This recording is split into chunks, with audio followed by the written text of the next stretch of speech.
diseño y estructura de exámenes.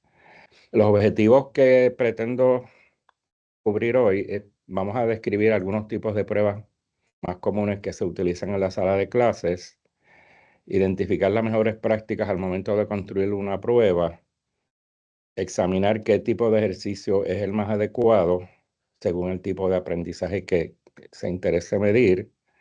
Aquí vamos a estar hablando un poco de la taxonomía de Bloom, que es la más que se utiliza al momento de diseñar una prueba. Y vamos a identificar ventajas y desventajas de los ejercicios de opciones múltiples. Me voy a concentrar esencialmente en este tipo de ejercicio, es el más utilizado. Y les quiero indicar que yo he sobresimplificado los ejercicios para que sean, ¿verdad? Todo el mundo los pueda entender y al describir cómo se redacta un buen ejercicio. Así que he sobresimplificado un poco los ejercicios para que sean entendidos por cualquier persona de distintas disciplinas. Vamos a comenzar con el concepto de lo que es una prueba. Una prueba es un instrumento de medición. Eh, Pretende medir el comportamiento o ejecución de un individuo en una situación determinada y este instrumento nos permite recoger información para una diversidad de usos, tales como, por ejemplo, diagnóstico de una situación. Por esto, por ejemplo, existen pruebas diagnósticas, alcance de logros, que sería en este caso una prueba de aprovechamiento académico, que es básicamente la que nosotros los docentes redactamos y diseñamos en nuestros cursos. Y también hay pruebas que anticipan posibilidades de éxito en nuevas situaciones, como son, por ejemplo, las reválidas, ¿verdad? Que las reválidas están hechas para precisamente anticipar cuál va a ser el éxito profesional de un individuo una vez esté en una profesión. Nosotros no, ¿verdad? No vamos a estar trabajando con este tipo de pruebas hoy, simplemente la de alcance de logro. Según Anastasi, y esta es una definición desde la psicología, las pruebas son medidas normalizadas y objetivas de una muestra de la conducta. En el 68, una de las psicometras más importantes en psicología indicó lo siguiente, ¿verdad? Que eran medidas normalizadas y objetivas. Y ella ya las clasificó de acuerdo a lo que se propone medir, pero también las clasificó también de acuerdo al tipo de pregunta o ejercicio que se elabora. Si es a base del tipo de preguntas o ejercicios, podríamos clasificarla en dos ramas, las pruebas objetivas y las subjetivas. Si es de acuerdo al propósito, pues hay una diversidad de pruebas. Están las pruebas diagnósticas, las pruebas de aprovechamiento académico, las pruebas normativas y estandarizadas, las de ejecución y las de criterio, entre otras. Hay una diversidad, ¿verdad? Y quizás no vamos a cubrir todas, pero nos vamos a centrar hoy en las de aprovechamiento académico. Estas pruebas de aprovechamiento académico son un instrumento diseñado para medir el comportamiento o logros relativos del estudiante en un área específica de trabajo de una materia o curso. Están asociadas a la evaluación formativa que hacemos en la sala de clase, donde diseñamos un instrumento en varios momentos en el semestre para ir viendo cómo los estudiantes están adquiriendo los conocimientos que nosotros indicamos que deberían adquirir ¿verdad? En el curso, a base de lo que nos proponemos hacer, digamos, en el prontuario, ¿no? Que establecemos ahí el contenido curricular y los modos de evaluación. Así que en algunas medidas se van desarrollando pruebas para ver cómo está el estudiante reaccionando al aprovechamiento, si se está dando el aprovechamiento o no en esas áreas específicas. Así que las mismas pueden ser tanto objetivas como subjetivas o una combinación. Hay momentos, ¿verdad?, en que nos vemos obligados a dar unas pruebas objetivas y van a ver por qué. Otras veces subjetivas, dependiendo del nivel cognitivo que yo quiera medir, o combinarlas. Las mismas determinan el progreso alcanzado por los estudiantes a medida que se va llevando a cabo el proceso de enseñanza y aprendizaje. Por eso es una naturaleza formativa y lógicamente la importancia que tienen es que a la luz de los resultados podemos tomar decisiones sobre nuestros procesos, mismos procesos de aprendizaje y de enseñanza, ¿verdad? Así que podemos estar utilizando las pruebas como una medida para ubicarnos y autoevaluarnos en términos de nuestras prácticas didácticas, si están siendo efectivas o si tengo que mejorar en alguna medida, ¿verdad? Explicar algunos de los conceptos con más profundidad o traer unos ejemplos particulares para aclarar cualquier concepto difícil que tenga la disciplina. Así que en cierta medida van calibrando nuestra labor como docentes. Por eso es importante el análisis ponderado de la información que se obtiene de las mismas. Con relación a esto, les invito a los que están interesados a tomar un próximo taller que va a ser cómo analizar las estadísticas que proporciona la plataforma Moodle para analizar los ejercicios de las pruebas objetivas. Y ese webinar ya está también programado en las próximas semanas, así que los invito a que puedan, ¿verdad?, participar del mismo. La prueba de aprovechamiento representa o debe contener una muestra representativa de esos conocimientos que se espera que el estudiante adquiera mediante el proceso de enseñanza. No podemos, lógicamente, preguntar todo lo que enseñamos, así que tiene que ser una muestra representativa y esa representatividad está basada en la correspondencia de esos ejercicios con los objetivos establecidos o con los aprendizajes que se esperan de los estudiantes.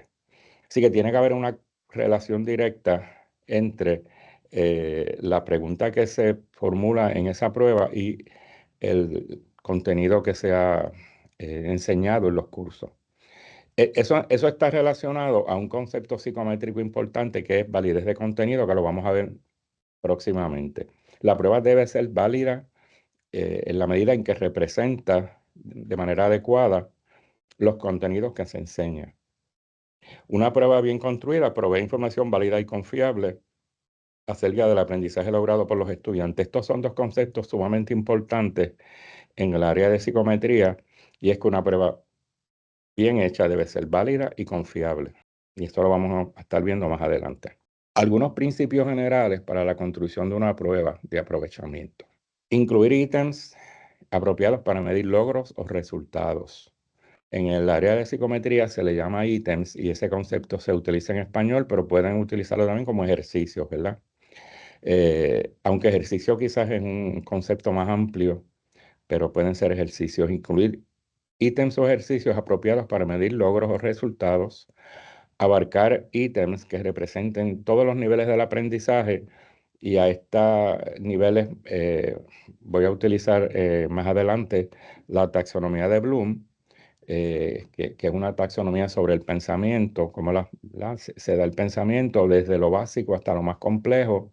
Benjamin Bloom establece 6 niveles de aprendizaje que son memoria, comprensión, aplicación, análisis, síntesis y evaluación, que los vamos a estar viendo más adelante. Es un orden jerárquico de lo más básico a lo más complejo. Estos ejercicios o ítems y el examen, ¿verdad?, debe contener una muestra representativa de esos ítems relevantes y pertinentes a la instrucción y deben reflejar una correspondencia entre la instrucción y el contenido de la prueba, tanto en contenido como en el nivel de pensamiento. Quiere decir que yo debo evidenciar en esa planilla no solo el contenido, sino cómo yo llevé esa información, a qué nivel cognitivo yo llevé a los estudiantes cuando estaba dando la clase, para que el ítem sea cónsono con ese nivel de pensamiento. Y eso se puede especificar en una planilla de especificaciones, ¿verdad? O sea, se puede considerar en la planilla de especificaciones, que más adelante le voy a presentar una.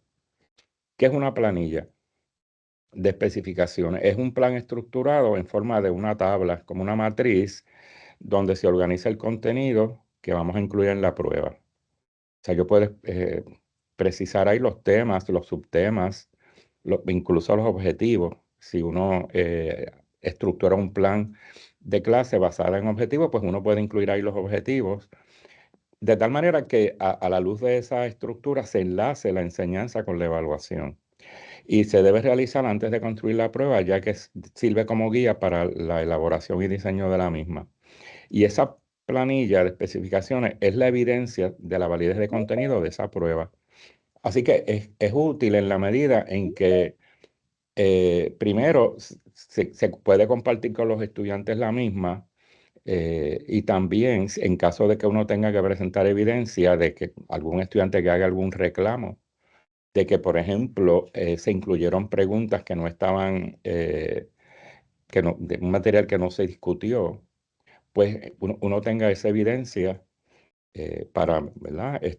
Presentársela al estudiante o a cualquier administrador de así, ¿verdad? Eh, Ser la situación. Así que es una evidencia que uno debe siempre tener.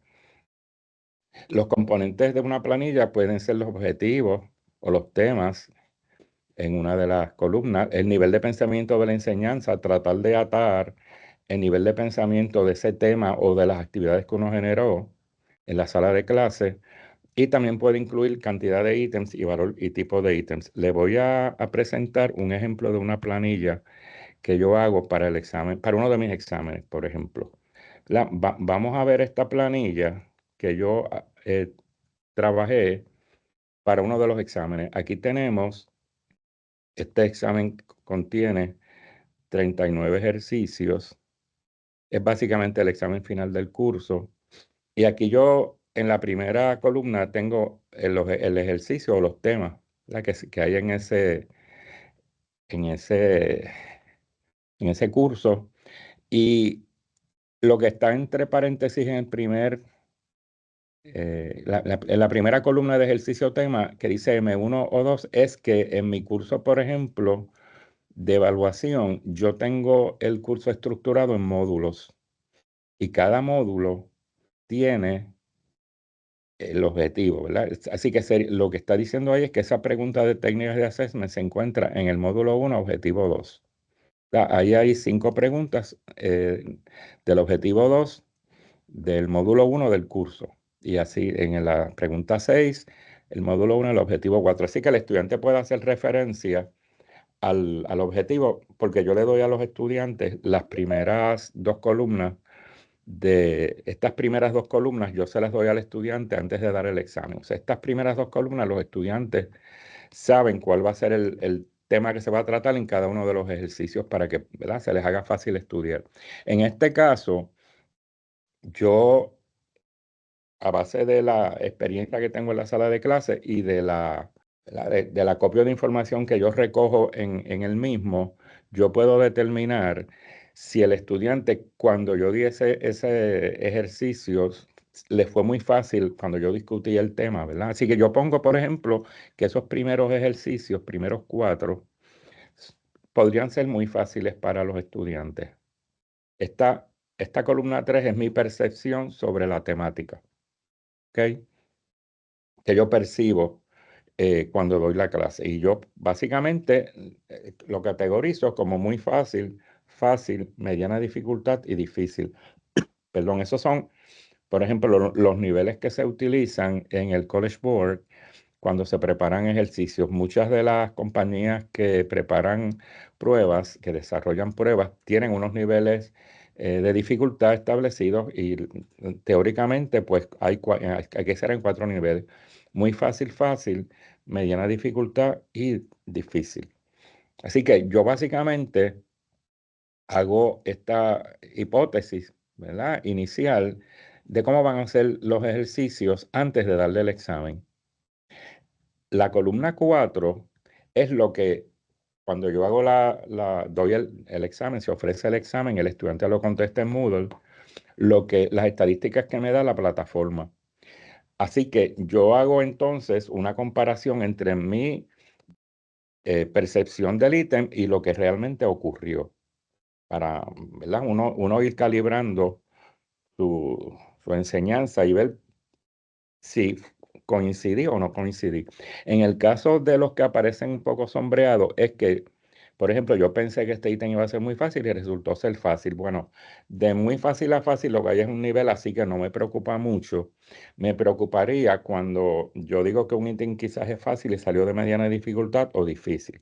En este caso, yo dije que este ítem, el ítem número 8, ¿verdad? Que era tipos de evaluación, que iba a ser fácil y salió mediana dificultad. Bueno, mediana dificultad es el nivel que viene después de fácil, así que realmente no hubo tanta diferencia, pero usualmente cotejo. Fíjense que los primeros ítems, todos estos eran de comprensión, era entender el material. Cuán bien los estudiantes entienden esos conceptos de técnicas de assessment, ¿verdad? Y técnicas de evaluación que son diferentes. Básicamente hubo dos ítems que ¿verdad? No fueron muy fáciles y yo digo, bueno, pues vamos a ver qué fue lo que pasó. Probablemente, ¿verdad?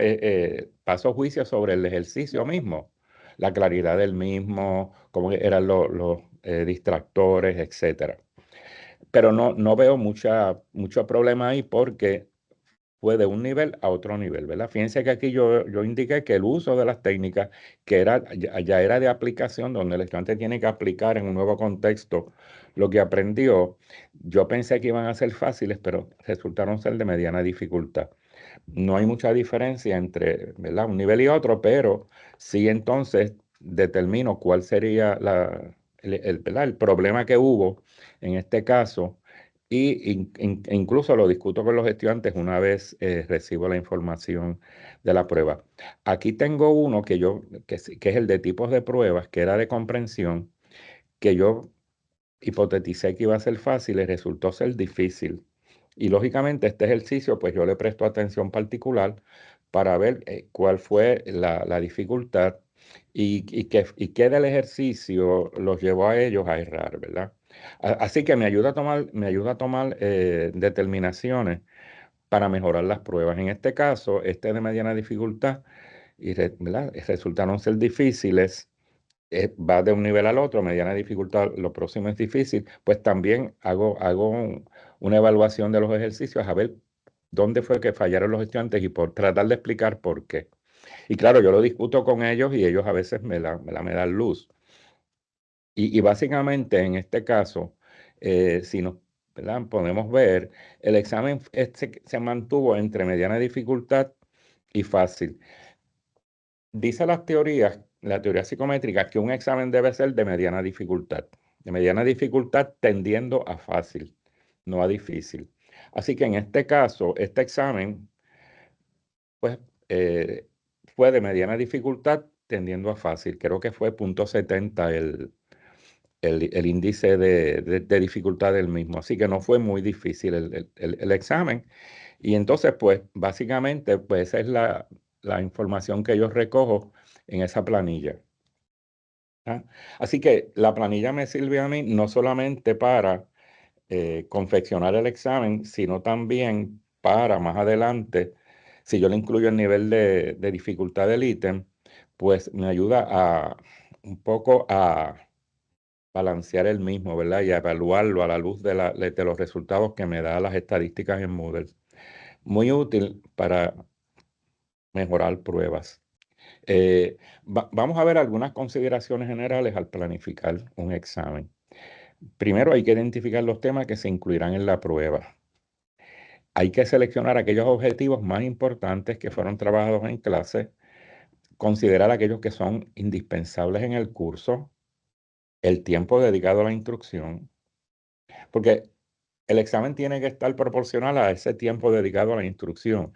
Aquello que se trabajó con más profundidad y más tiempo va a tener un peso mayor en el examen que aquellos temas que fueron trabajados, ¿verdad? De manera liviana y en poco tiempo.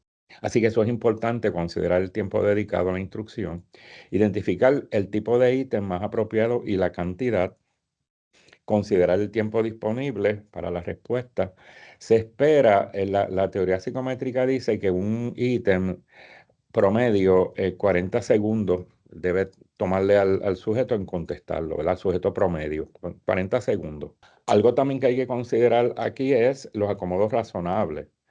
O sea, el estudiante que tiene un acomodo razonable, pues hay que darle tiempo y medio. Por lo tanto, eso es una consideración que hay que tener al momento de uno montar la prueba, estipular el tiempo y cuál va a ser el tiempo disponible para un estudiante que tiene un acomodo razonable.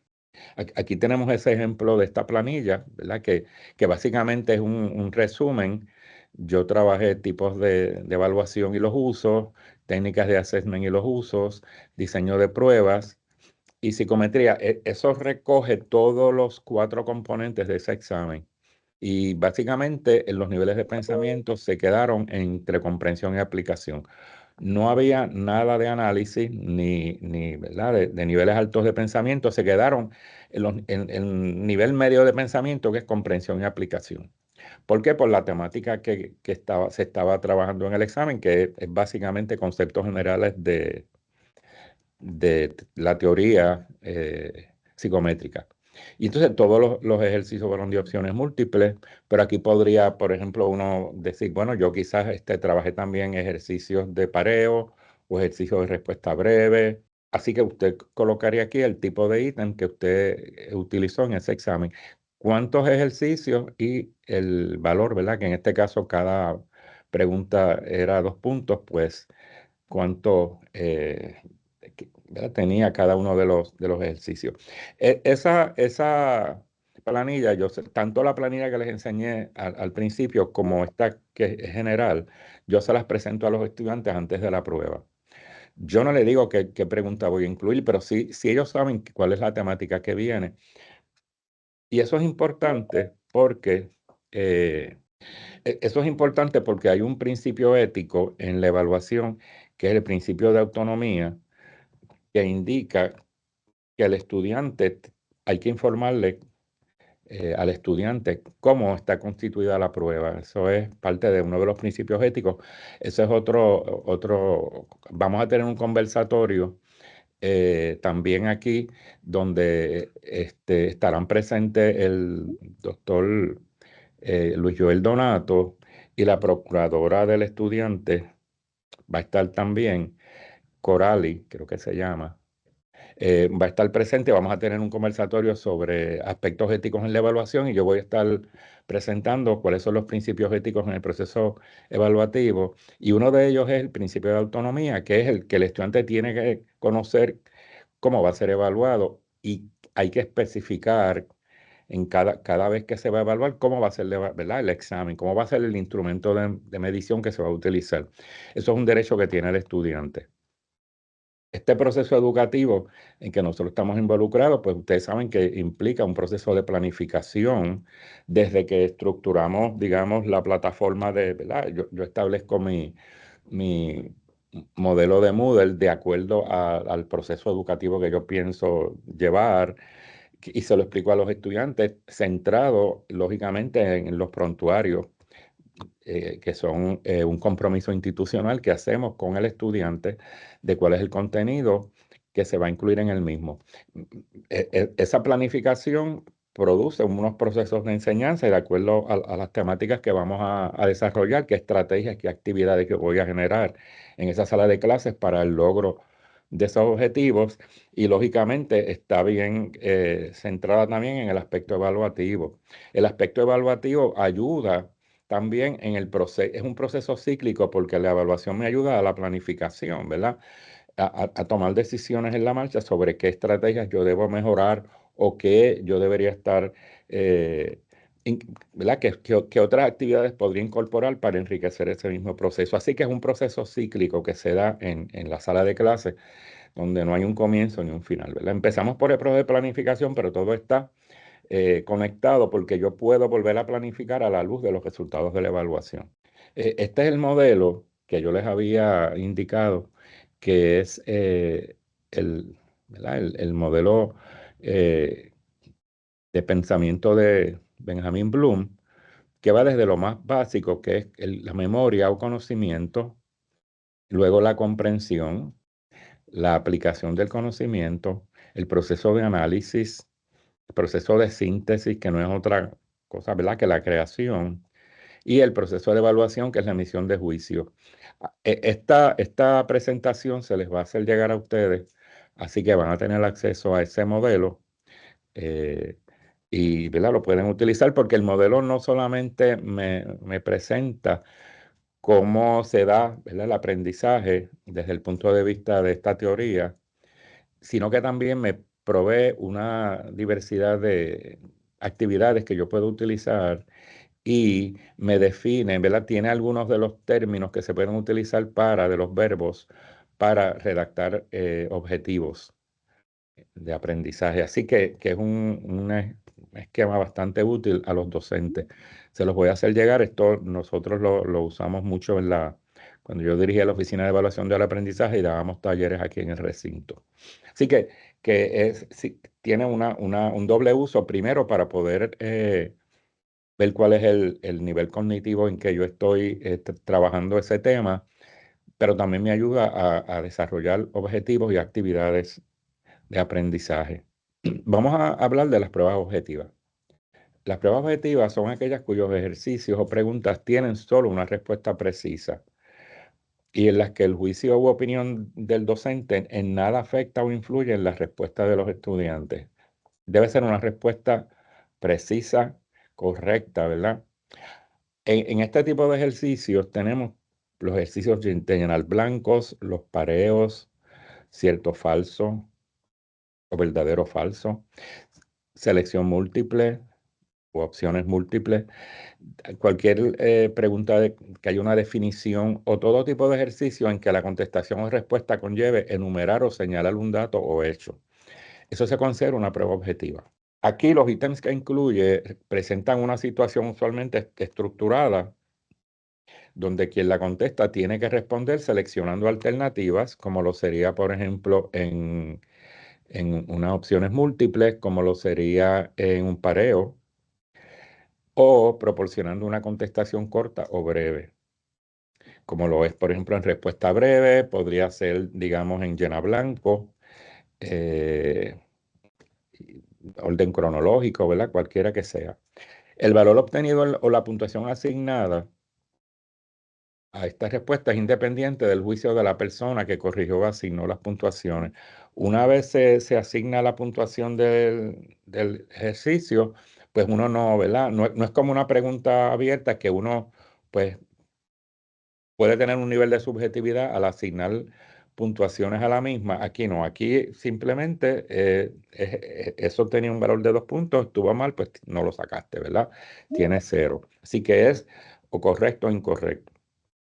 Usualmente esas puntuaciones se llevan a una clave, se desarrolla una clave que se establece con anticipación para facilitar la corrección. En muchos casos, como lo es por ejemplo Moodle, el examen cuando uno lo diseña en Moodle, pues y escribe la respuesta correcta en el formato de la plataforma, pues la misma plataforma corrige el examen. Y lo bueno que tiene Moodle es que al hacerlo de esta manera me da un sinnúmero de estadísticas impresionantes que podemos utilizar para mejorar las pruebas. Algo importante con este tipo de prueba objetiva es que ofrece confiabilidad de las puntuaciones. No así las pruebas subjetivas, donde puede haber un nivel de subjetividad tanto del estudiante como del que corrige. Más aún si, por ejemplo, es una prueba objetiva que la corrige un panel ¿verdad? De expertos en la disciplina. Podría haber una diversidad en la manera en que adjudican puntuaciones a una pregunta.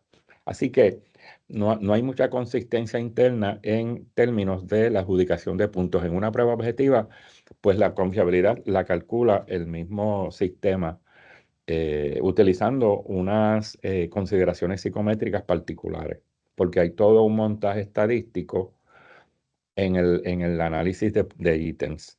Así que la misma plataforma me dice cuál es la confiabilidad de la prueba. Me da el número, por ejemplo, me da también el error estándar de medición y otras estadísticas importantes como el índice de discriminación del ítem, el índice de confiabilidad ¿verdad? Perdón, el índice de dificultad o facilidad, como le llama Moodle, etcétera. Me da una diversidad de información estadística muy útil para yo poder mejorar la prueba. La prueba subjetiva, por otro lado, son aquellas cuyos ejercicios o preguntas pueden variar en su respuesta. y están sujetas tanto a la opinión del docente como a la de los estudiantes. Tiene una doble subjetividad. Esa doble subjetividad, por ejemplo, del estudiante es que el estudiante está en un examen objetivo, le hacen, ¿verdad? Le hacen una pregunta bien amplia donde hay mucha lectura y el estudiante la aborda desde su perspectiva. Si la pregunta no está muy centrada en los detalles que el estudiante debe considerar, fue bien general y no enfocó en un aspecto particular, pues el estudiante puede divagar en la misma y no contestar como el docente quería que contestara, porque la pregunta no lo llevó a eso, porque la pregunta carecía de una información pertinente para que el estudiante se enfocara en esos aspectos. Así que esa es la subjetividad del estudiante. La subjetividad del docente es que simplemente va a corregir de acuerdo a sus expectativas de la respuesta y va a adjudicar una puntuación que no necesariamente puede convencer al estudiante.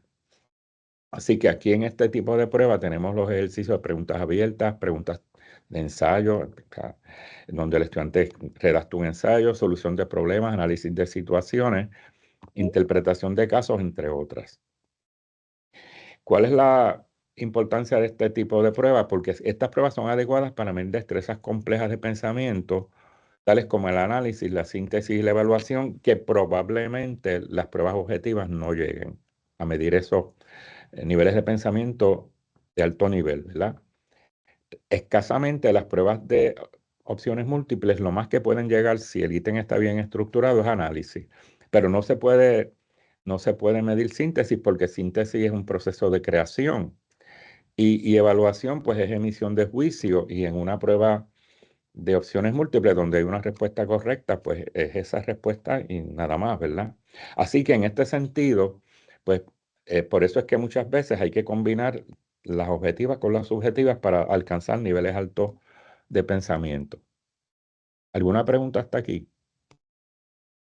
Recuerden que pueden en cualquier momento preguntar. Estas pruebas subjetivas le ofrecen al estudiante la oportunidad de poder contestar con mayor libertad y creatividad. Claro, es necesario que el educador establezca los criterios o indicadores para su corrección. De esta manera minimizaría los elementos de subjetividad al corregir las mismas. ¿Cuál es mi sugerencia? Que se haga una rúbrica, que se elabore una rúbrica donde la rúbrica indique qué usted va a considerar al evaluar esa pregunta, qué usted va a considerar en la respuesta. ¿Cuáles son esos criterios particulares e indicadores que usted va a considerar en la respuesta? Porque de lo contrario, el estudiante, ¿verdad? No sabe cómo enfocar muchas veces la respuesta. Así que, en cierta medida, se debe proveer al estudiante de esa rúbrica, como igual que yo le presento al estudiante la planilla de especificaciones inicial. Pues si yo voy a dar una actividad de creación del estudiante, yo le tengo que indicar al estudiante cómo yo voy a corregir la misma, que yo voy a considerar en la corrección de la misma. Así que yo le doy al estudiante la rúbrica con la que yo voy a corregir su trabajo.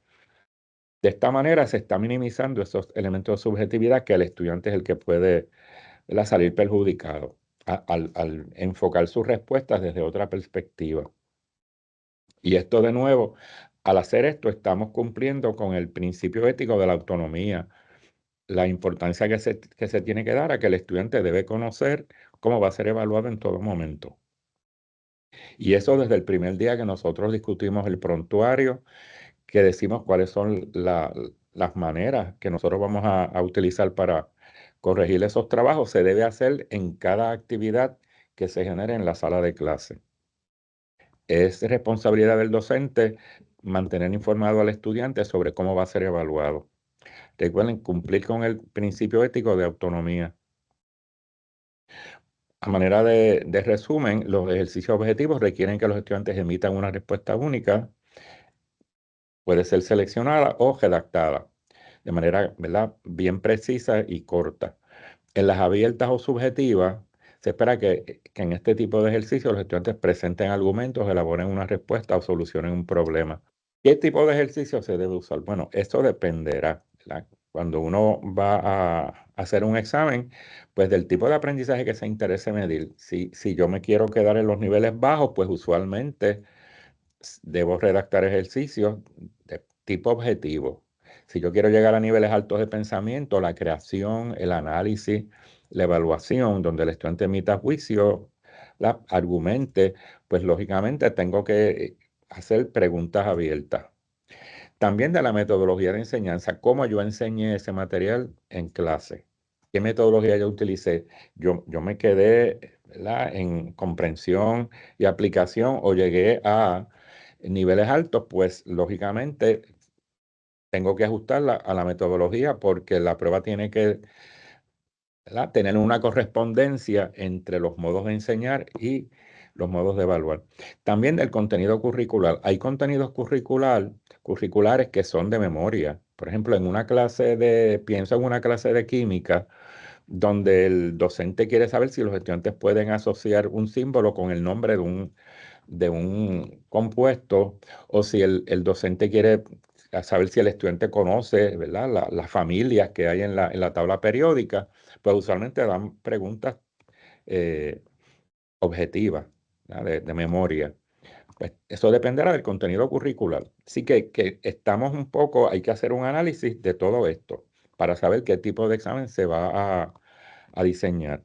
Vamos a ver algunas normas para seleccionar el contenido. En la prueba deben estar considerados los contenidos que se quieren medir y estos deben ser explícitos y conocidos a priori por los estudiantes. Por eso es que hay que, en cierta medida, ¿verdad?, reunirlos y decirles qué tipo de prueba se va a hacer, cuáles son los contenidos y de qué manera se van a preguntar en la prueba. Recuerden que esto está asociado al principio ético de autonomía, que es un principio muy importante en el proceso educativo.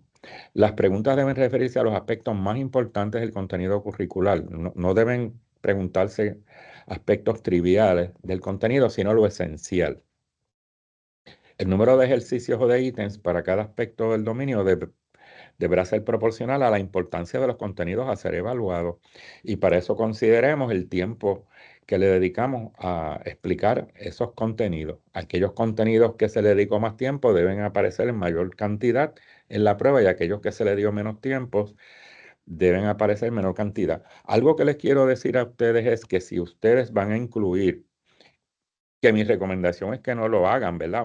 Pero si usted lo hace, que no se debe incluir eh, información que no se haya discutido en clase, porque si usted lo va a hacer, tiene que indicárselo a los estudiantes.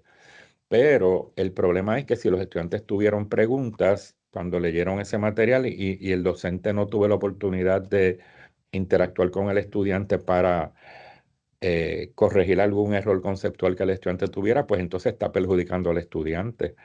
Yo, por ejemplo, no doy material que yo no discuta en clase, porque yo no sé si el estudiante entendió y no tuve la oportunidad de ver su reacción cuando se explicó ese concepto. Así que si usted va a incluir material adicional, debería por lo menos comunicarse con los estudiantes y ver si existe alguna duda antes de dar la prueba. Es mi recomendación, ¿verdad? Las normas para seleccionar el contenido se deben conocer previo a la elaboración de la prueba, cuáles son los objetivos alcanzados, así como las capacidades o competencias desarrolladas que han de ser evaluadas. Eso tiene que estar bien claro para el docente. Las preguntas deben ser presentadas, esto es importante, las preguntas deben ser presentadas de modo tal que impliquen una dificultad creciente. Por eso es que usted tiene que hacer una revisión inicial para asegurarse de que empieza con lo más fácil, porque se suelen colocar al inicio las más sencillas. Luego se va incrementando la dificultad hasta el máximo y finalmente se incluyen entonces cuestiones de menor dificultad en poca cantidad. Quiere decir que debe haber como una, ¿verdad?, curva ascendente hacia lo más difícil y luego empezar a bajar al final. No se debe comenzar una prueba, y eso lo dice la teoría psicométrica, con lo más difícil primero. Claro, aquí hay un problema ahora, y es porque si usted configura Moodle de tal manera que presente aleatoriamente las preguntas, probablemente pensando en que si usted está dando este examen a un grupo grande de estudiantes para que no puedan copiarse, ¿verdad?, que las preguntas salgan al azar, pues puede ser que las preguntas iniciales sean las más difíciles. Entonces eso presenta una dificultad para el estudiante porque puede ocasionar un efecto de ansiedad, de que el estudiante las primeras 3 preguntas no las pueda contestar y entonces le crea ansiedad y eso influye en su ejecución. Y esto siempre ha sido un problema cuando llegó la pandemia y nosotros incluso lo hablamos con Luis Joel Donato. Luis Joel Donato lo que sugiere es una vez usted haya determinado cuáles son los niveles de dificultad de sus preguntas, que usted las coloque como en unos clusters, ¿verdad? Como en las agrupe en preguntas fáciles, muy fáciles, mediana dificultad y difíciles, y le diga a Moodle que se las seleccione aleatoriamente de esas 3. Y así usted se asegura de crear ese balance, ¿verdad? En esa prueba de que no salgan las primeras preguntas, no sean las difíciles. Eso se puede hacer en Moodle. Y él sabe cómo hacerlo. Si tienen alguna dificultad, los que son del recinto de Río Piedras se pueden comunicar con el doctor Luis Joel Donato.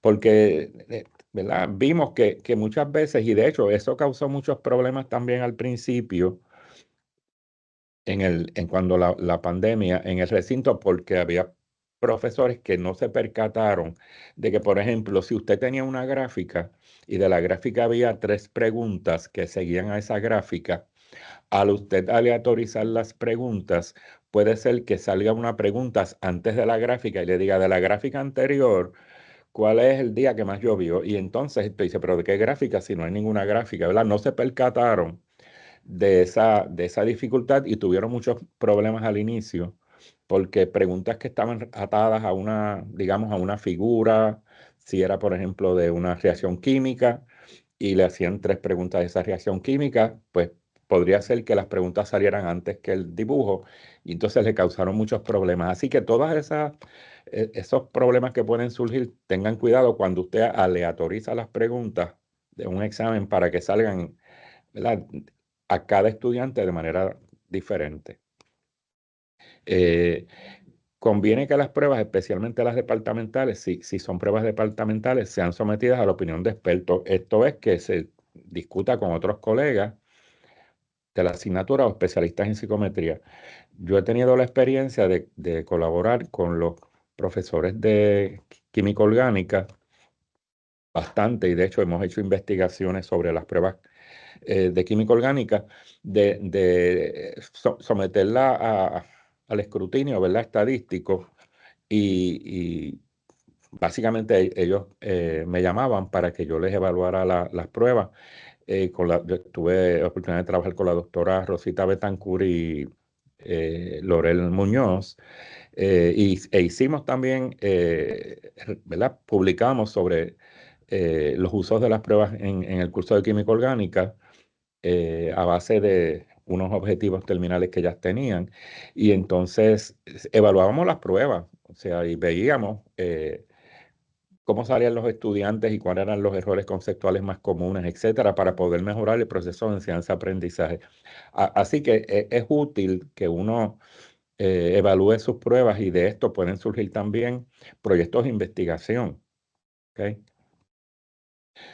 Características de los ejercicios, de los ítems. Estos deben ceñirse a las competencias y contenidos relacionados con el curso. Deben ser independientes entre sí y exhaustivos en cuanto a la información necesaria para su resolución. Cuando dicen independientes entre sí, es que ningún ítem debe estar atado a otro ítem. Que la respuesta de un ítem no debe llevar a contestar otro ejercicio, sino que cada uno debe ser independiente. La respuesta de un ítem no puede ni debe ser condición para la resolución de ninguno de los siguientes ítems, que a eso es que me refería. No deben incluir nombres de ficción o distractores poco creíbles. En una prueba deben plantearse ítems de diversos grados de dificultad, ¿verdad? Como les había dicho, muy fácil, fácil, mediana dificultad y difícil. Recuerden que la idea aquí es que el examen sea de mediana dificultad. Mediana dificultad. No debe ser ni muy fácil ni muy difícil, sino mediana dificultad. Ese es el estándar psicométrico que se exige en toda prueba. Para Moodle hay una diversidad de pruebas objetivas que se pueden trabajar. Yo no voy a trabajar todas hoy.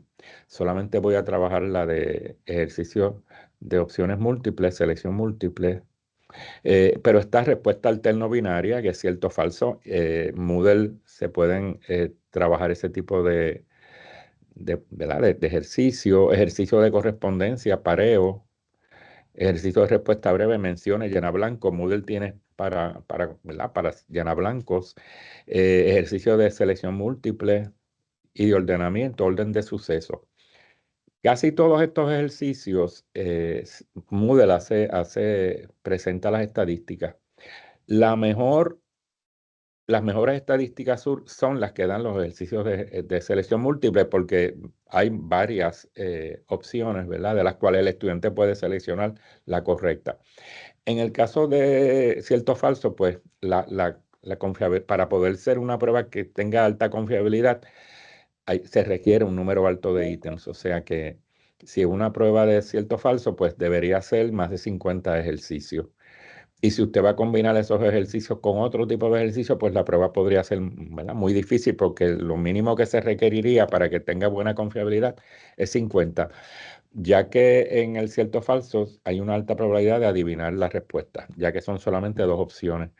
Así que si usted va a combinar, por ejemplo, usted en una prueba va a combinar cierto o falso, digamos, con opciones múltiples, y va a hacer el análisis completo, puede ser que tenga problemas en la confiabilidad, porque está combinando un ejercicio que tiene dos respuestas con uno que tiene 4 o 5 respuestas, ¿verdad? Si usted utiliza 5 opciones.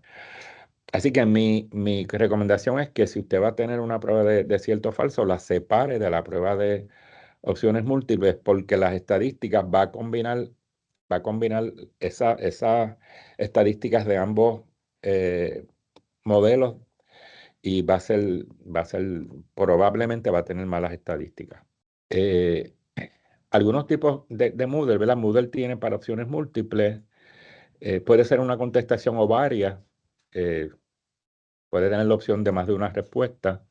Cierto o falso, llena blancos numéricos, o sea, acepta valores, ¿verdad? Preguntas para calcular, usted puede tener ese tipo de preguntas en Moodle. Preguntas de discusión, pareo, y otra serie, ¿verdad? Que yo no voy a discutir aquí, porque me voy a centrar hoy en las pruebas de opciones múltiples. Pero recuerden lo que les digo: si usted hace una prueba en Moodle y la monta toda y tiene una diversidad de tipos de ejercicios, va a tener problemas con las estadísticas, porque Moodle no va a distinguir entre una prueba. O sea, si usted la mezcla, digamos, cierto o falso, con preguntas de opciones múltiples que tengan 4 o 5 alternativas, no va a poder distinguir las de dos, ¿verdad? Dos opciones con la de 4 o 5 opciones, y va a tener entonces un conflicto en las estadísticas. No voy a discutir esto, porque el doctor Joel Donato tiene una presentación sobre esto. Bien. Vamos a opciones múltiples. Algunas consideraciones generales de opciones múltiples. Ese tipo de ejercicio es aquel en el cual el examinando selecciona la respuesta correcta de entre un conjunto de opciones. Es una definición de Jaladina. Eh, Usted tiene varias opciones y selecciona la respuesta correcta. Fíjense que dice la respuesta correcta. No es la mejor contestación, es respuesta correcta, porque la respuesta a la mejor contestación, escoge la mejor contestación, implica que hay otras que son buenas contestaciones. Lo que pasa es que hay una que es la mejor. Y esa pregunta tiene una naturaleza subjetiva. ¿Qué es la mejor y por qué es la mejor, verdad? Sobre todo si no se puede justificar el por qué se seleccionó. El estudiante puede estar seleccionando una respuesta que es, pero no es la mejor para el profesor. Y entonces hay un problema de subjetividad aquí. Así que aquí una tiene que ser correcta y las otras no pueden ser. Este es el tipo de ejercicio que yo voy a discutir aquí. Tiene dos componentes: el enunciado o premisa. Ese es el estímulo para la respuesta. Usualmente se utiliza una pregunta o un enunciado incompleto. Un enunciado, ¿verdad? Que le presentamos una situación y hacemos hacemos una pregunta o un enunciado incompleto y entonces están las opciones o alternativas que incluyen una que es la correcta y varias que son incorrectas. A las que son incorrectas se le llama distractores. Son incorrectas, pero son plausibles, están relacionadas con la temática, están relacionadas con la disciplina. Así que no es fácil redactar este tipo de ejercicio. Se recomiendan, por ejemplo, si esto fuese un taller para maestros, digamos, del sistema público, se recomiendan 3 opciones para nivel elemental y ya 4 o 5 se recomiendan para niveles superiores. Mientras más opciones, que deben ser hasta 5, ¿verdad? Menos probabilidad hay de adivinar. Así que mientras más opciones hay, menos probabilidad de adivinar hay. Pero se debe considerar hasta 5 porque a veces si usted le aumenta a 5, 6, 7 opciones, pues algunas veces se hace difícil conseguir buenos distractores. No se recomienda que en un examen haya preguntas de opciones múltiples de 4 opciones y de 5 opciones a la vez. Debe ser, si son todas de 4, 4. Si son todas deben ser 5, no debe haber de 4. Así que usted lo va a hacer de 5, todas tienen que ser de 5. Porque si no, va a tener problemas en las estadísticas, ya que se altera el nivel de probabilidad de adivinar, se altera, ¿verdad? En el análisis y entonces da estadísticas un poco problemáticas. Las ventajas de estos ejercicios es que se pueden calificar con rapidez y objetividad, se pueden calificar ya sea mecánico o manualmente, reduce la probabilidad de adivinar si está bien construido y facilita la recolección de datos para realizar análisis de ítems y determinar algunas características psicométricas de las pruebas. Usted se sorprendería de ver todas las estadísticas que salen de una prueba, ¿verdad? Y cómo uno las analiza, pues mire, para eso es el taller próximo que se va a dar. Desventajas que se requiere mucho tiempo para la realización de este tipo de ejercicio. Hacer un buen ejercicio de opciones múltiples no es fácil. No es fácil. Es mucho más fácil hacer una pregunta abierta que un ejercicio de opciones múltiples bien hecho. Y es difícil redactar buenos ejercicios para medir niveles de pensamiento complejos.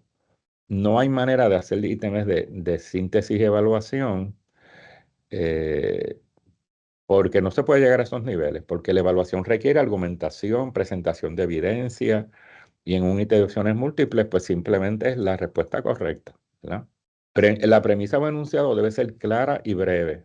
Debe ser redactada en lenguaje comprensible para el que responde. No se debe incorporar lenguaje que el estudiante no entienda, que no haya sido parte de la disciplina, ¿verdad? Referirse a un solo contenido en el ejercicio. Debe ser expresada esa premisa de preferencia en modo positivo, aunque se pueda hacer de negativo, pero le voy a decir cuál es la regla que hay que seguir. Cuando implican la inclusión de información textual, se debe poner en comillas y acompañar la referencia a la fuente para verificar la fidelidad de la misma, ¿verdad? Así que si es una cita, incluya la referencia de dónde fue sacada esa cita. Está en diversos tipos de ejercicios, está el de mejor respuesta. Esta yo no la uso mucho porque esta sería escoge la mejor contestación, ¿verdad? Porque está asumiendo que algunas de las proposiciones son verdaderas y el estudiante debe determinar cuál es la mejor.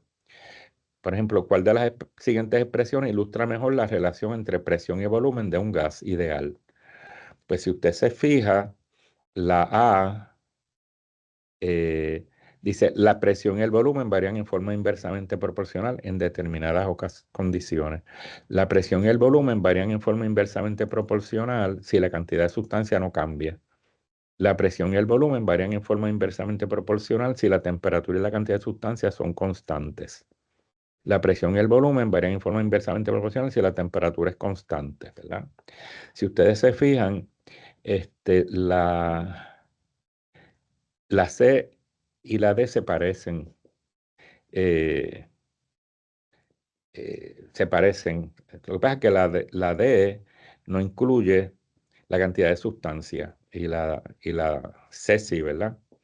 Así que el estudiante estaría un poco, déjame ver, entre la C y la D, sí, ¿verdad? Entiende que es una de esas, pues podría pensar que es la C, cuando realmente la contestación es la D ahí, ¿verdad? Pero la C podría ser, o sea que un poco lo lleva a la duda. Este tipo de ejercicio yo no lo recomiendo.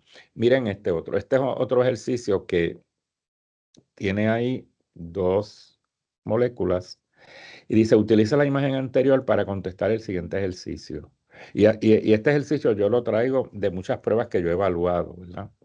Es- Dice, una molécula de acetona puede formar enlaces de hidrógeno con, entonces tiene uno, 2 y 3 moléculas de agua, moléculas de acetamida, otras moléculas de acetona. Entonces, la pregunta dice, seleccione la correcta.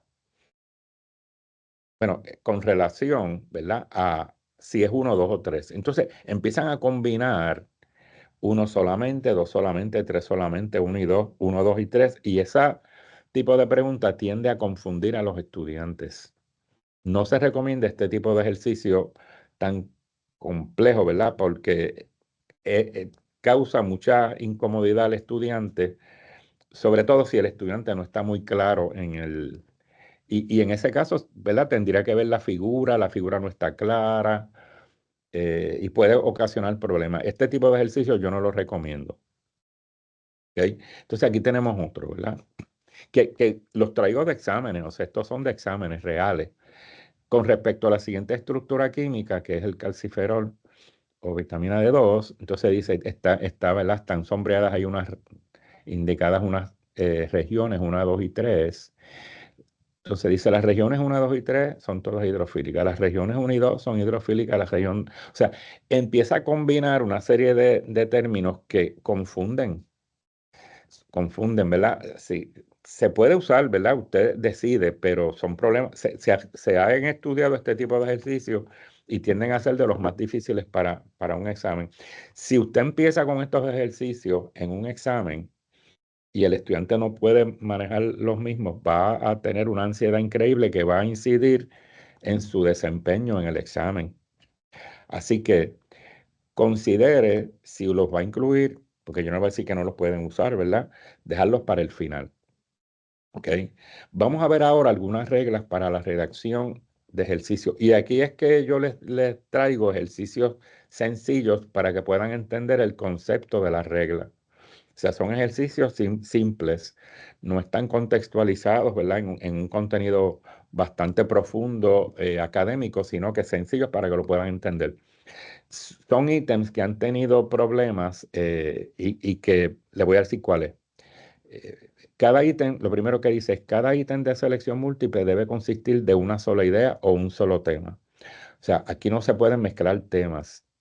En este caso, en este ejercicio, y todos los ejercicios que tengo son reales, o sea, se usaron. ¿En qué año ocurrió el Grito de Lares y cuál fue una de las causas que contribuyeron al fracaso de este movimiento libertador en Puerto Rico? Pues aquí se recurre a una fecha, a un año y a una causa, ¿verdad? Un año y una causa. Si el estudiante memorizó que el Grito de Lares ocurrió en el 1868 y contesta B, va a tener el ejercicio bien, pero solamente porque sabe el año. Probablemente no sepa la causa. Y entonces el estudiante lo tiene bien, pero usted no sabe si sabía la causa. Pues la idea aquí un poco es que se pregunte el año y luego la causa, como dos preguntas separadas. Ah, se hagan dos preguntas, una para el año y una para la causa, porque tiene que ser una sola idea o un solo tema. Ya que el problema entonces es que el estudiante, usted no sabe si lo sacó bien por el año, si lo sacó bien por la causa o si sabía las dos, ¿verdad? Así que no se deben combinar. La segunda, la premisa en una pregunta no debe depender de la premisa de otra pregunta. Cada ítem debe ser independiente. En este caso, esta era la pregunta que salía, que iba después de la pregunta del Grito del Ave. La segunda pregunta en ese examen era, los responsables de esta acción fueron los... ¿Qué pasa? Que el estudiante no tiene un contexto real. Si usted separa esta pregunta y la hace como una pregunta aparte, no van a saber de qué acción es, ¿verdad? Si esta pregunta, digamos, sale primera en Moodle, eh, usted ¿verdad? No le puso a los responsables del Grito del Are o de la acción del Grito del Are o lo que fuera, ¿no? Eh, el estudiante no puede contextualizarlo. El ítem está relacionado al anterior porque venía después, pero se debe volver ¿verdad? Se insiste en que se vuelva a contextualizar la pregunta y que no dependa de la pregunta anterior. Otra regla, redactar la premisa en forma positiva de ser posible. Resaltar la palabra si se redacta de forma negativa. Si usted va a hacer una pregunta de que escoge el que no es, pues entonces tiene que, ¿verdad?, decirle al estudiante cuál de las siguientes aseveraciones no corresponde a la escala de razón. Ahí ese no está resaltado, así que él tiene que decir, bueno, cuáles no es razón, ¿verdad?, de esas escalas. Pues lógicamente la C, ¿verdad?, porque las demás son razón. Todas la A, la B y la D son razón. Los 70 puntos en el examen de español es escala intervalada, así que esa no sería. Se tiene que resaltar el negativo. Dice, si la premisa es una pregunta o un enunciado completo, las alternativas deben comenzar con mayúsculas. Si es continuación de una oración, comienzan con minúsculas, excepto si es un nombre propio. En este caso, la premisa es una oración incompleta, una aseveración incompleta. Dice, las inteligencia es un atributo que se mide con mayor validez mediante pruebas estandarizadas. O sea, continúa, ¿verdad?, como una oración y termina con un punto, porque culmina la oración ahí. Así que si hubiese sido una pregunta, cada una de ellas empezaba con mayúscula, cada una de las respuestas. Dice, la premisa no debe no debe poseer información irrelevante o adicional, sino contener la información que sea necesaria. Aquí tenemos un ejemplo de una pregunta, de una premisa bien extensa, ¿verdad? Dice, la conquista de México para la corona española motivó a muchos españoles a marchar a la búsqueda de oro, lo cual afectó al desarrollo de otras colonias. Bueno, eso no aporta nada, ¿verdad? Es una información irrelevante, innecesaria. El conquistador de México, quien zarpó desde Cuba, fue, le están diciendo quién conquistó México. Pues uno puede preguntar, la conquista de México para la corona española fue realizada por, y ya, ¿verdad? No tiene que incluir información irrelevante que el estudiante pierde tiempo leyendo y no aporta nada a lo que queremos saber, ¿verdad? Que es que quién conquistó México. ¿Ok? Así que esos son ejemplos que yo he visto en algunas pruebas que he evaluado. Todos son ejemplos reales. Debe existir congruencia gramatical entre la premisa y las alternativas. Esto es importante. En este caso, cuando una partícula exhibe una carga eléctrica en un compuesto, se le conoce como un electrón, un ion, un molécula, un protón. Ya uno sabe que un molécula, ¿verdad?, no puede ser porque, ¿verdad?, tienes un molécula. Así que uno lo que hace es que elimina el un. Cuando una partícula exhibe una carga eléctrica, un compuesto se le conoce como electrón, se le conoce como ion, se le conoce como molécula, como protón, ¿verdad? Así que en ese caso el ejercicio, la contestación es la B, ¿verdad? Evite el uso de palabras claves que puedan indicar la respuesta correcta. Esto ocurre muchas veces. Cuando yo evalúo pruebas eh, redactadas por colegas, muchas veces yo le digo, la contestación está en la premisa. Me dicen, ¿dónde? Yo digo, mírala aquí. Y entonces, pues, se dan cuenta, ¿verdad? Una vez uno le indica. Durante la colonización, a los españoles se les encomendaba un territorio y bajo la supervisión de la corona establecieron, ahí las respuestas encomiendas. Encomendaba y encomiendas, hay una relación, ¿verdad?, entre los conceptos. Pueden ocurrir aquí dos cosas, que el estudiante diga, mira, la respuesta me la dieron en la premisa, o que el estudiante diga, caramba, yo creo que me están tratando de coger de tonto y encomiendas no es, y entonces decida por otra. Así que tengan cuidado. Uno le puede decir, durante la colonización, a los españoles eh, podríamos decir, se les asignaba un territorio, ¿verdad? Y bajo la supervisión de la corona establecieron encomiendas, pero ya la relación entre encomendaba y encomiendas está directa. ¿Ok? No repite información en las alternativas que puede ir en la premisa. Por ejemplo, este ejercicio yo lo vi en un examen. ¿Cuál de las siguientes respuestas define lo que es la fotosíntesis? Fíjense que aquí se produce que todas las respuestas comienzan con un proceso mediante el cual las plantas ¿verdad? Y se pierde mucho tiempo leyendo. ¿Ok? Este ítem se puede mejorar si se escribe si se redacta de esta manera. La fotosíntesis es un proceso mediante el cual las plantas, y entonces se hace más corto, ¿verdad? Y más fácil de leer y más fácil de contestar. Solamente debe existir una opción correcta. ¿Cuál de las siguientes representa un compuesto químico? A menos, ¿verdad? Que este tuviera dos respuestas. A menos que tuviera dos respuestas. Pero en el examen, en este examen específico, había una sola respuesta. Y era alcohol, ¿verdad? La respuesta que tenía la docente era alcohol. No incorporó agua como respuesta, cuando agua es un compuesto. Así que si en este caso fueran dos, que como les dije, Moodle se pueden hacer preguntas de opciones múltiples que tengan más de una respuesta, hay que indicarlo. Hay que indicar en las instrucciones generales, hay que indicar al estudiante que pueda haber preguntas que tengan más de una respuesta. Se debe indicar en el examen, ¿verdad? Para que el estudiante esté alerta. En la medida que sea posible, no utilice ninguna de las anteriores o todas las anteriores. Esto es importante. Hay profesores, y yo he visto, ¿verdad? Exámenes, se lo digo porque he visto exámenes que abusan de esto, que abusan de esto. Utilizan en prácticamente todos los exámenes como manera de rellenar ninguna de las anteriores o todas las anteriores, donde algunas veces sí puede ser una u otra, pero la mayoría de las veces no. Y es porque no encuentran distractores plausibles para incorporar en el examen. Así que no abusen de esto. El problema con ninguna de las anteriores, dice la teoría, es que si usted le pregunta a un estudiante y es ninguna de las anteriores, pues él puede saber que no es ninguna de esas, pero a lo mejor no sabe cuál es. Y entonces usted no sabe si realmente el estudiante sabía o no sabía. Él dice, bueno, ninguna de estas es, pero yo no sé cuál es. Así que usted no lo sabe. El estudiante sí sabe que no es, pero no sabe cuál es. Si usted le pregunta, bueno, si no es cuál, no va a saber. Así que un poco se queda sin la información si lo hace así.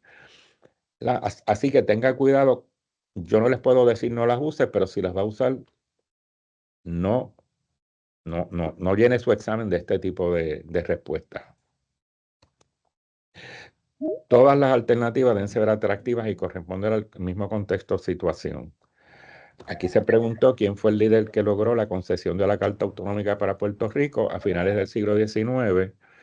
Y si ustedes se fijan, hay dos personas, ¿verdad? Líderes ahí que no son del siglo XIX, que es Dwight D. Eisenhower y Rafael Hernández Colón. Entonces el estudiante ¿verdad? Es prácticamente un cierto falso. Escoge entre dos.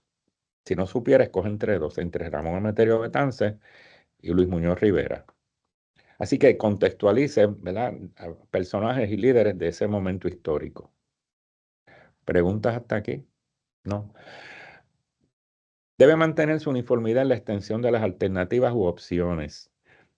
Por lo general, y esto pasa mucho, se redacta la opción correcta más larga, más completa, y eso le da clave al estudiante, le da clave al estudiante y dice, caramba, esta es la que mejor me suena. Esta es, ¿verdad? Porque descuidamos las otras. Nos enfocamos en la respuesta correcta y descuidamos un poco las que no son.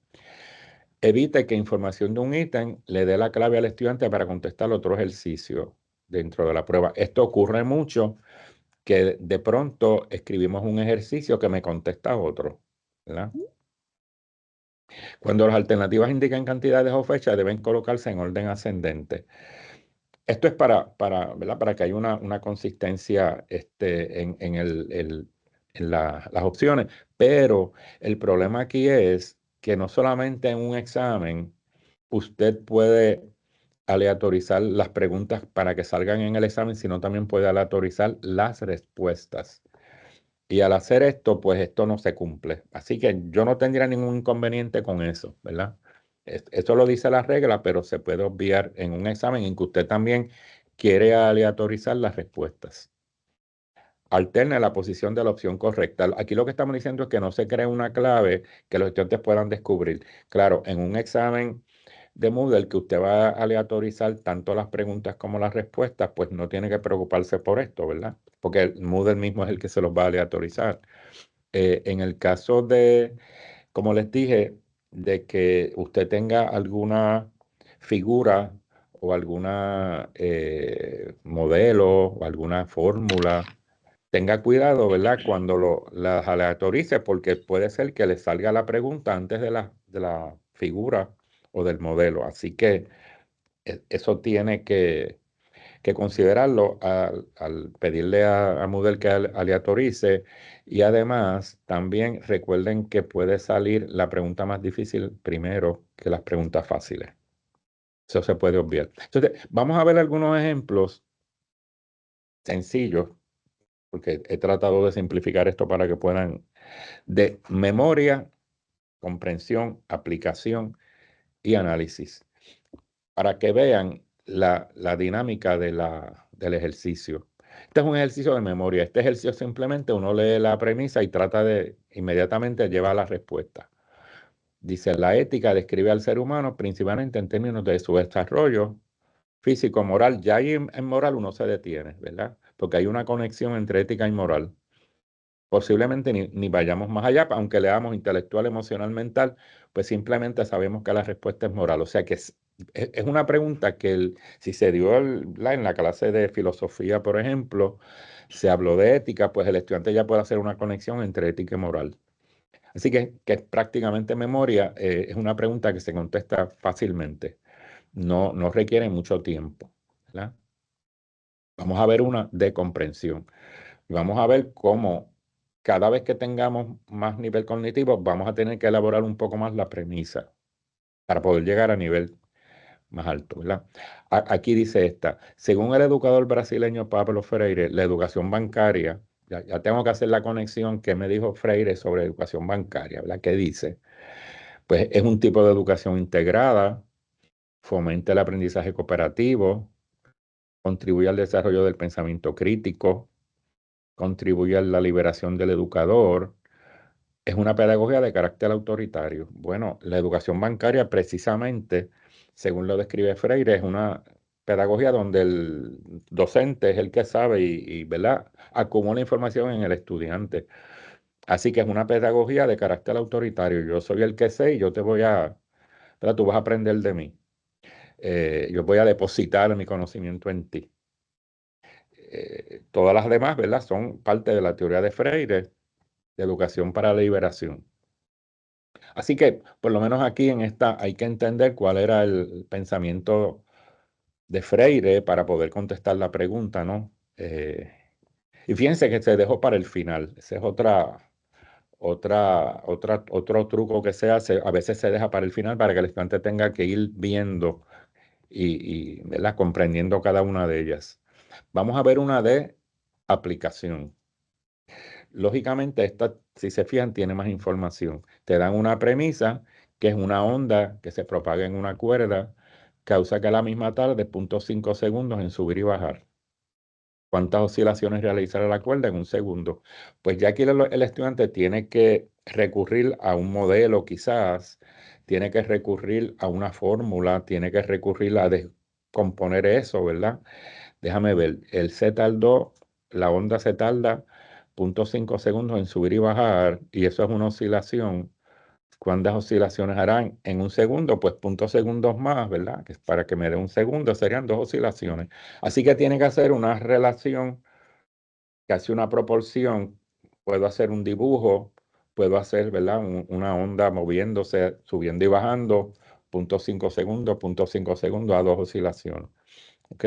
Así que un nivel cognitivo mayor. Vamos a ver ahora una de análisis, que es a lo que más se puede llegar en este tipo de ejercicio. Pues lógicamente vamos a necesitar más información para poder llegar a ese nivel cognitivo. Aquí me dicen, cuando un ácido reacciona con zinc, se produce un gas. Una reacción de un ácido y zinc. Si deseamos determinar si el tipo de ácido utilizado afecta a la cantidad de gas que se produce en la reacción, ¿cuál de las siguientes acciones debemos llevar a cabo? O sea, yo quiero saber si lo que produce, lo que está relacionado con la cantidad de gas que se produce es el tipo de ácido. ¿Qué tendría que hacer? Variar la cantidad de zinc en la reacción durante el experimento.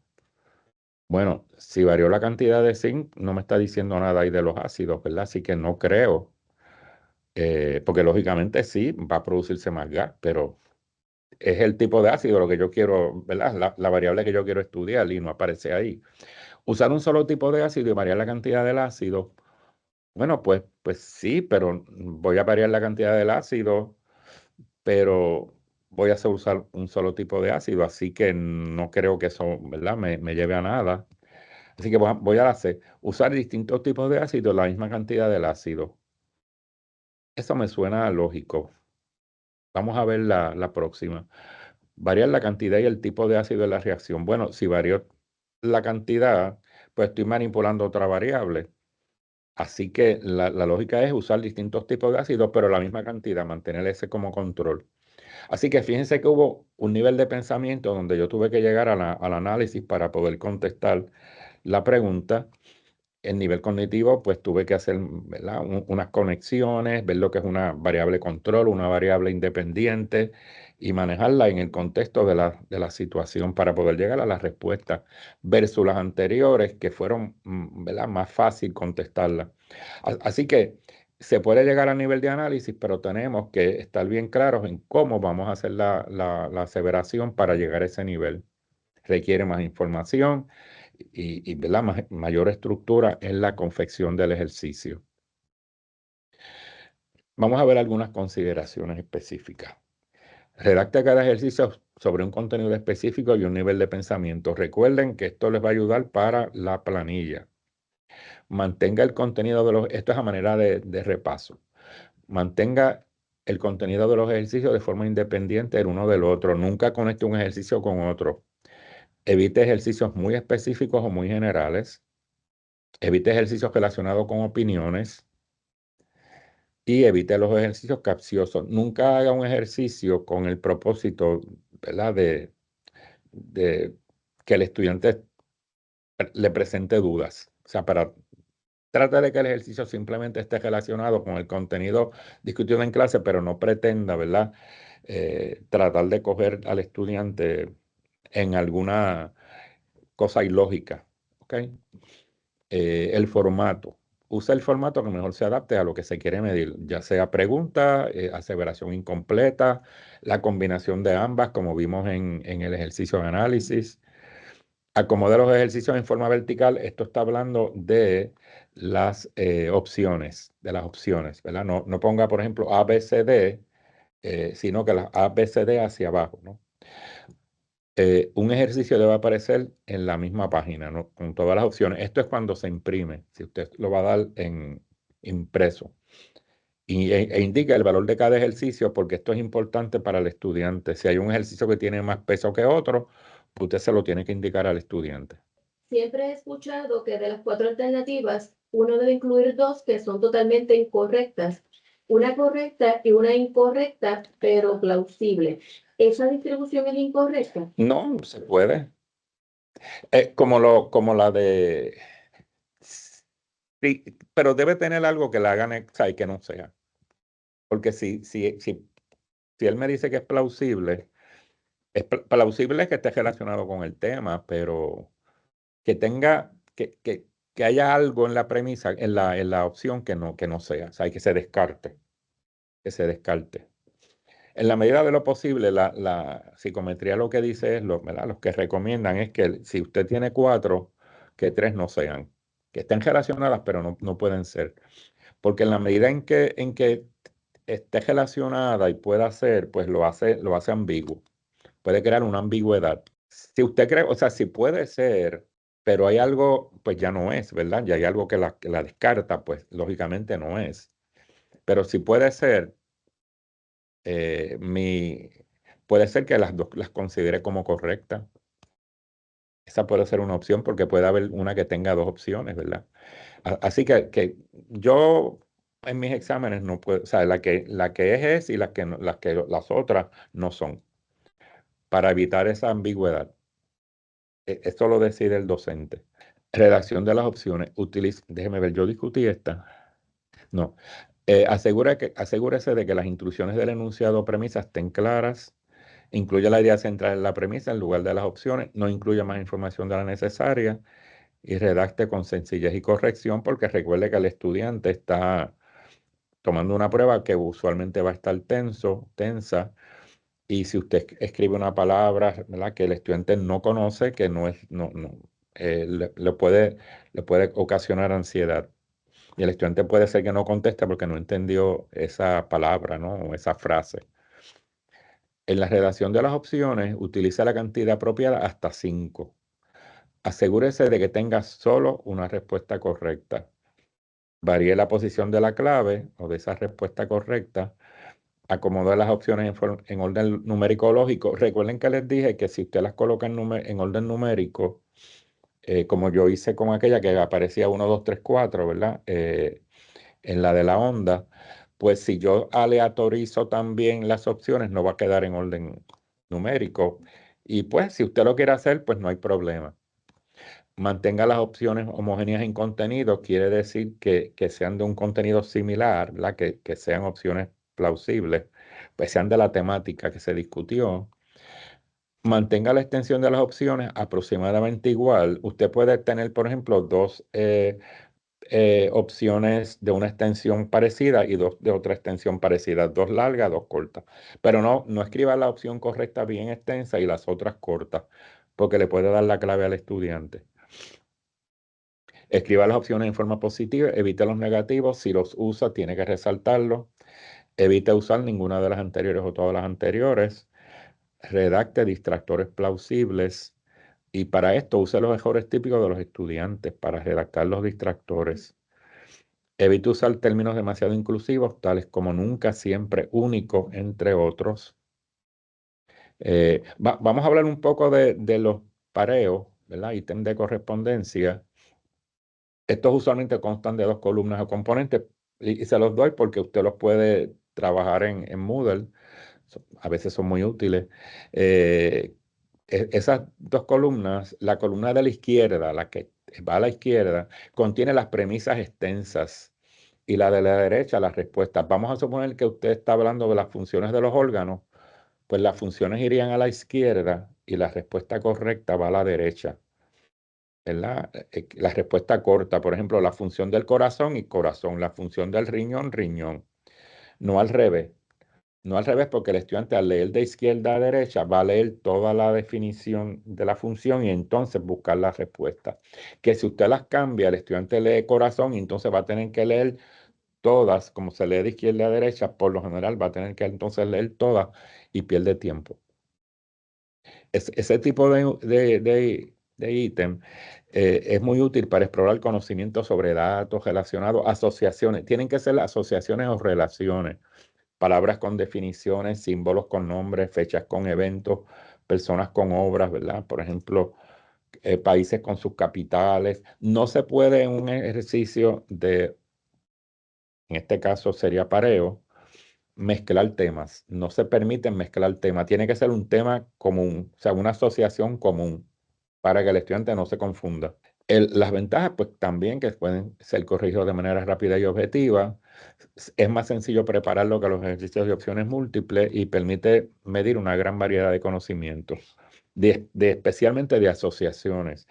Ahora, recuerde, si usted en su examen tiene una diversidad de ejercicios, sepárelos para que cada uno de ellos tenga estadísticas separadas. No lo junte todo porque, como le estoy diciendo, le va a dar un desastre. Las estadísticas van a ser desastrosas.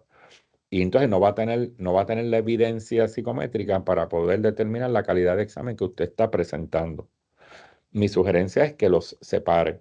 O sea, que si va a ser, por ejemplo, va a ser cierto o falso, pareo y opciones múltiples, que produzca 3 exámenes que los puede contestar a la vez, pero que los evalúe Moodle de manera separada. Porque de lo contrario, va a tener problemas en la parte de estadística y no le va a dar las estadísticas adecuadas para poderlo mejorar. ¿Ok? Las desventajas es que cuando hay insuficiente material o se suele añadir información innecesaria, se vuelven menos efectivos, ¿verdad? Si si existe la misma cantidad de premisas y respuestas, aumenta la probabilidad de adivinar. Quiere decir que a veces hacemos 10 premisas y 10 respuestas y el estudiante pues no, ¿verdad? Se le hace fácil contestar. Así que lo que se sugiere es añadir una o dos respuestas adicionales que no, ¿verdad? Que no son para que el estudiante tenga que pensar más. Y a esto es que me refiero. La columna A, ¿verdad? Donde están las premisas grandes, más extensas, van a la izquierda. Y en la columna B van a la derecha. En la columna A ¿verdad? Se incluyen los números y el estudiante se supone que conteste a la izquierda del número, usted le indica cómo va a contestar. En el caso de Moodle, pues lógicamente, ¿verdad? El estudiante va a contestar seleccionando, pero esa es la estructura que debe tener. Esta estructura se maneja, recuerden que está hecho para la parte impresa. En Moodle quizás la organización de la pantalla no necesariamente va a ser igual. Así que, pero la premisa mayor va al inicio y después la respuesta. En los ejercicios de respuesta breve, que también se provee para Moodle, ¿verdad? Corregirlo. Aquí los ejercicios proveen una respuesta de una o dos palabras, usualmente más que los llena blanco, que usualmente es una palabra. Debe contestar, ¿verdad? Con una palabra. El problema que es que si usted lo va a hacer en Moodle, tiene que proveer todas las posibles maneras en que el estudiante va a contestar para que se lo adjudique bien. Si usted le pregunta, por ejemplo, cuántos lados tiene un rectángulo y el estudiante le escribe un 4, pues usted debe proveer esa opción de un número, como también puede proveer la palabra, ¿no? Pero el estudiante la puede escribir en mayúscula y si usted le escribe en minúscula en la respuesta, pues no se la va a considerar porque le escribió en mayúscula el estudiante y usted no. Así que usted tiene que proveerle todas las opciones, ¿ok? De respuesta para que Moodle se lo pueda corregir. Eso lo discute Luis Joel Donato en sus talleres sobre cómo hacerle estos exámenes. En los ejercicios de respuesta breve, pues ya que el estudiante se le hace más difícil adivinar porque recuerden que el estudiante tiene que eh, redactar la respuesta y responder con una palabra, con un número. Y aquí la probabilidad de adivinar se elimina un poco, ¿verdad? Porque las preguntas de opciones múltiples, dependiendo del número de respuestas, está la probabilidad de adivinar. Si son 4 respuestas, pues es un 25% de adivinación. Si es 5 es un 20%. Si es un 3 es un 33%. Si ya en una de opciones múltiples de 2, pues sería un 50%, igual que en cierto falso. Y al aumentar la probabilidad de adivinar, pues el estudiante puede salir mejor, ¿verdad? Simplemente adivinando. Puede tener la mitad del examen bien simplemente adivinando. Así que los de respuesta breve eliminan un poco esa probabilidad de adivinar. El proceso de corrección aquí demora más. Si usted estuviera, ¿verdad?, corrigiendo una, una prueba, digamos, impresa. Si es Moodle, pues Moodle la va a corregir, pero recuerden todas las posibilidades de respuesta que puede dar un estudiante. Si usted le pregunta digamos, por un líder, y Juan Ramón Jiménez, ¿verdad? Y usted quiere que el estudiante escriba Juan Ramón Jiménez y el estudiante escribe Juan Ramón Jiménez y no acentuó Ramón ni Jiménez, pues ahí el estudiante lo va a tener mal, ¿verdad? Si el estudiante escribe Juan Ramón J, por ejemplo, no escribe Jiménez, lo va a tener mal, ¿verdad? Así que usted tiene que ver todas las posibilidades de maneras en que el estudiante puede contestar. J. Ramón Jiménez. Tiene que ver todas las opciones. Si usted quiere que diga el nombre completo, lo tiene que indicar con los acentos y todo. ¿Ok? Porque recuerden que una vez usted escribe la respuesta en Moodle, Moodle va a atender esa respuesta y va a descartar las otras. Así que tenga mucho cuidado si usted va a hacer ese tipo de examen en Moodle, porque tiene que considerar todas las posibles opciones. ¿Ok? En este tipo de ejercicio, la corrección es más subjetiva, ¿verdad? Sobre todo si la pregunta no está claramente expuesta. Y yo le pregunto al estudiante, ¿dónde queda el yunque? Y entonces el estudiante me puede contestar en Puerto Rico, el yunque está en Puerto Rico, ¿verdad? El bosque tropical del yunque, por ejemplo. Pero usted lo que quiere es que le diga el pueblo, ¿verdad? Pero, bueno, pero es que el yunque está en un solo pueblo, en un solo municipio, cubre más de uno, ¿verdad? O sea, usted tiene que buscar alternativas porque el estudiante si usted no le da, no lo dirige a qué es lo que usted quiere, el gobernador de Puerto Rico es, ¿verdad? Y yo quiero que me diga Pedro Pierluisi. Pues el estudiante puede escribir el gobernador de Puerto Rico es del Partido Nuevo Progresista, porque como no está dirigido, ¿verdad? O es lo que quiere escribir ahí, ¿verdad? Puertorriqueño, lo que sea. O sea, usted tiene que darle dirección a la pregunta, es lo que estamos hablando. Y entonces, que el estudiante realmente sepa que usted lo que le está pidiendo es el nombre del gobernador de Puerto Rico. ¿Ok? Y entonces, posibilidades de respuesta, que el estudiante escriba el nombre completo. ¿Ok? Estamos. Si usted quiere que escriba los dos apellidos, tiene que decirlo, porque si usted en la respuesta escribe los dos apellidos y el estudiante escribe Pedro Pierluisi, pues lógicamente lo va a tener mal, porque usted quería que le diera los dos apellidos. Así que todo eso tiene que considerarlo cuando usted hace una prueba para que sea corregida en Moodle. ¿Ok? Muy importante. Aquí, por ejemplo, ¿dónde está el yunque, verdad? Tiene que estar, la respuesta debe ser clara y el estudiante va a contestar con una palabra o dos, porque es una respuesta breve, ¿verdad? Así que usted tiene que especificar la cantidad de respuestas requeridas, ¿no? ¿En qué municipio está ubicado el yunque? Bueno, pues, ¿verdad? Estaría mejor que donde queda, pero ahora mismo es en un solo municipio. Tiene que considerarlo, ¿verdad? Posibilidades. Aunque está mejor, no necesariamente ¿verdad? Tendría que ser la correcta.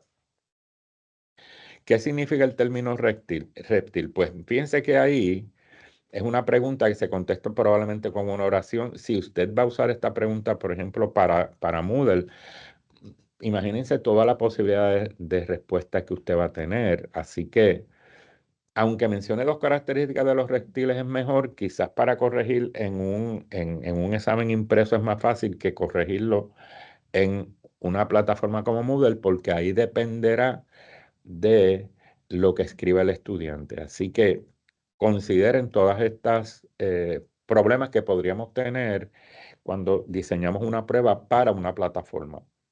Y la pregunta es abierta, o la pregunta, aunque es abierta, pero ¿verdad? De respuesta breve, considerar todas las posibilidades de respuesta en la medida de lo posible. Así que hay que ser bien específico en la instrucción para que el estudiante llegue a la respuesta que usted quiere que dé.